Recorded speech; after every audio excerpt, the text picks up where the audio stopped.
അലൈക്കും വറഹ്മത്തുള്ളാഹി തആല വബറകാതുഹു. അൽഹംദുലില്ലാഹ് സ്വലാത്തു വസ്സലാമു അലാ അഷ്റഫിൽ മഖ്ലൂഖീൻ വഅലാ ആലിഹി വസഹ്ബിഹി അജ്മഈൻ. അമ്മാ ബഅദ്. ബഹുമാനപ്പെട്ട മുഅ്മിനീങ്ങളെ, ഇന്ന് ഇസ്ലാം വിരോധികൾ അള്ളാഹുവിനെയും അവൻ്റെ റസൂലിനെയും മോശപ്പെടുത്തുവാൻ വേണ്ടി ഇസ്ലാമിക പ്രമാണങ്ങളെ ദുർവ്യാഖ്യാനിക്കുന്നതായി നമുക്ക് കാണാം. അത്തരത്തിൽ അവർ കൊണ്ടുവരുന്ന ഒരു വാദമാണ് റസൂലുള്ളാഹി സ്വല്ലല്ലാഹു അലൈഹി വസല്ലമ തങ്ങൾ സ്ത്രീകളോട് വലിയ അട്രാക്ഷനുള്ള ഒരു ആളാണ് എന്നുള്ളത്. ഹബീബന റസൂലുള്ളാഹി സ്വല്ലല്ലാഹു അലൈഹി വസല്ലമ തങ്ങൾ വമാ അർസൽനാക ഇല്ലാ റഹ്മത്തുൽ ലിൽ ആലമീൻ, അള്ളാഹു ലോകത്തേക്ക് റഹ്മത്തായിട്ട് അയച്ചു തന്നവരാണ്. ആ റസൂലുള്ളാഹി സ്വല്ലല്ലാഹു അലൈഹി വസല്ലമ തങ്ങൾ പറയുന്ന ഓരോ വാക്കുകളും റസൂലുള്ളാഹി സ്വല്ലല്ലാഹു അലൈഹി വസല്ലമ തങ്ങളുടെ ചലനങ്ങളും അതെല്ലാം അതിൽ പാഠമുണ്ട്, അത് ഉൾക്കൊള്ളേണ്ടതുണ്ട് എന്നുള്ളതാണ് നമ്മൾ ആദ്യം മനസ്സിലാക്കേണ്ടത്. ഇത്തരം ആളുകളുടെ ലക്ഷ്യങ്ങൾ അത് ഇസ്ലാമിനെ മറ്റു മതസ്ഥരിൽ നിന്നും തരം താഴ്ത്താനുള്ള ലക്ഷ്യമാണ് ഇവർ ഇത്തരം വാദങ്ങൾ ഉന്നയിച്ചു കൊണ്ടുണ്ടാക്കുന്നത്. ഇവർ പ്രധാനമായും ഉന്നയിക്കുന്നൊരു ഹദീസാണ് ഹുബിബ ഇലാ മിൻ ദീനിക്കും ലിന്നിസാഇ വത്തീബി എന്നുള്ളത്. നമുക്കറിയാം റസൂലുള്ളാഹി സ്വല്ലല്ലാഹു അലൈഹി വസല്ലമ തങ്ങൾ സ്ത്രീകളെ വലിയ വില കൽപ്പിച്ചിരുന്ന മഹൽ വ്യക്തിത്വമാണ്. ഇവിടെ ഈ ഹദീസിൽ തന്നെ അൽ നിസാ എന്ന് പറയുമ്പോൾ അവിടുത്തെ അലിഫ് നാമ് ജിൻസിനാണ് വെക്കുന്നതെങ്കിൽ ലോകത്തേക്കുള്ള എല്ലാ നിസായിനോടും അള്ളാഹു ഒരിഷ്ടം നൽകിയതാണ്. നമുക്കറിയാം റസൂലുള്ളാഹി സ്വല്ലല്ലാഹു അലൈഹി വസല്ലമ തങ്ങൾ വരുന്നതിന് മുമ്പ് ഇസ്ലാമിൻ്റെ കാലമുണ്ട്. അവിടെ വലിയ ജാഹിലിയ കാലഘട്ടം, ഇരുണ്ട യുഗം എന്ന് വിളിക്കപ്പെടുന്ന ആ കാലഘട്ടത്ത് ഒരു സ്ത്രീ ഒരു കുടുംബത്തിൽ ജനിക്കുകയാണെങ്കിൽ അത് വലിയ മോശമായി കണ്ടിരുന്നൊരു കാലം. ആ സ്ത്രീയെ അവിടെ ജീവനോടെ കുഴിച്ചു മൂടുന്ന ഒരു കാലഘട്ടം. അവരിലേക്കാണ് റസൂലുള്ളാഹി സ്വല്ലല്ലാഹു അലൈഹി വസല്ലമ തങ്ങൾ വരുന്നത്. അവിടെ നിന്ന് റസൂലുള്ളാഹി സ്വല്ലല്ലാഹു അലൈഹി വസല്ലമ തങ്ങൾ സ്ത്രീകൾ അത്തരത്തിൽ നിന്ന് സമുദായത്തിൽ നിന്ന് മാറ്റി നിർത്തേണ്ടവരല്ല, സമുദായത്തോട് ചേർത്ത് പിടിക്കേണ്ടവരാണെന്ന് പഠിപ്പിച്ചു തന്നു. പിന്നീട് അൻ-നിസാ എന്ന് പറയുന്നത് കൊണ്ട് അവിടെ അലിഫ്ലാം, അഹദിൻ്റെ അലിഫ്ലാം എന്ന് വെക്കുമ്പോൾ റസൂലുള്ളാഹി സ്വല്ലല്ലാഹു അലൈഹി വസല്ലമ തങ്ങളുടെ ഭാര്യമാരിലേക്കാണ്.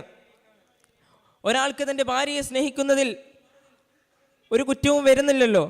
റസൂലുള്ളാഹി സ്വല്ലല്ലാഹു അലൈഹി വസല്ലമ തങ്ങളുടെ പ്രിയപത്നികളെ റസൂലുള്ളാഹി സ്വല്ലല്ലാഹു അലൈഹി വസല്ലമ തങ്ങൾ സ്നേഹിക്കുന്നു. അതുവഴി കുടുംബാസൂത്രണം നമ്മൾ ചെയ്യുന്നു. ഒരു ഭർത്താവ് ഒരു ഭാര്യയുമായി എത്തരത്തിൽ ഇടപഴകണമെന്ന് റസൂലുള്ളാഹി സ്വല്ലല്ലാഹു അലൈഹി വസല്ലമ തങ്ങളുടെ ജീവിതം നമുക്ക് മാതൃകയാണ്. അത്തരത്തിൽ അള്ളാഹു പറഞ്ഞതാണ് എന്ന് നമുക്ക്, അത്തരത്തിൽ അള്ളാഹു റസൂലുള്ളാഹി സ്വല്ലല്ലാഹു അലൈഹി വസല്ലമ തങ്ങൾക്ക് ഇഷ്ടം നൽകിയതാണ് എന്ന് നമുക്ക് പറയാം. അതുപോലെ തന്നെ റസൂലുള്ളാഹി സ്വല്ലല്ലാഹു അലൈഹി വസല്ലമ തങ്ങൾ വലിയ മാതൃകയുള്ള മനുഷ്യനാണ്.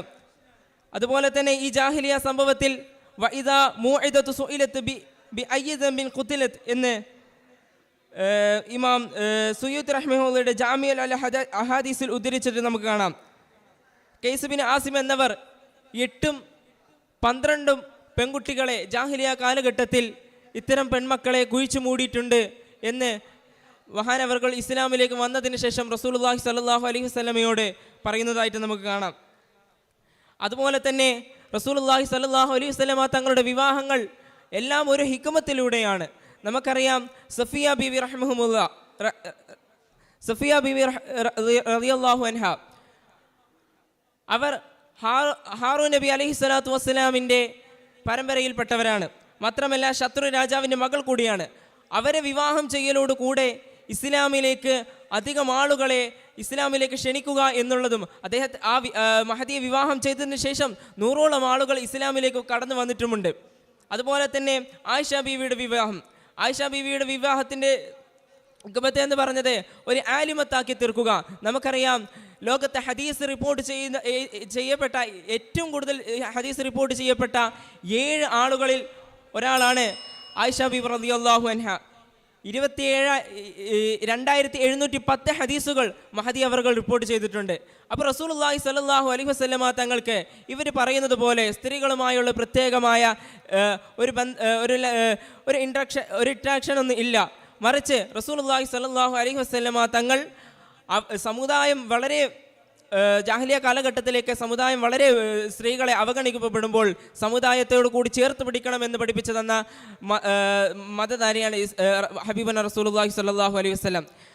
അപ്പോൾ ഇത്തരം ആളുകളുടെ ലക്ഷ്യങ്ങൾ ഇസ്ലാമിനെ മറ്റു മതസ്ഥരിൽ നിന്ന് തരം താഴ്ത്തുക എന്നുള്ളതാണ്. ഇത്രയും പറഞ്ഞുകൊണ്ട് ഞാൻ എൻ്റെ വാക്കുകൾ അവസാനിക്കുന്നു. ആഖിറു ദഅവാന അനിൽ ഹംദുലില്ലാഹി റബ്ബിൽ ആലമീൻ. അസ്സലാമു അലൈക്കും വറഹ്മത്തുള്ളാഹി തആല വബറകാതുഹു.